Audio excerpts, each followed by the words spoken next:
is very important, and how we do that and cleaning our hands is very important as well. So first thing I'm going to do is remove my hard hat, right here. Remove my safety glasses, set that right here.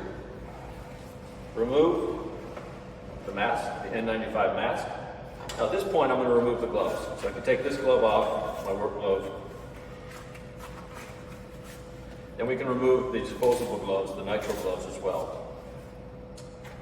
You can use, this is a disinfectant hand cleaner. You can spray some on our hands. We can clean our hands this way. We can also use some of these wipes. This is Lysol, this is Clorox brand. We can just take these off to also wipe, clean our hands, clean off whatever we need to do on this.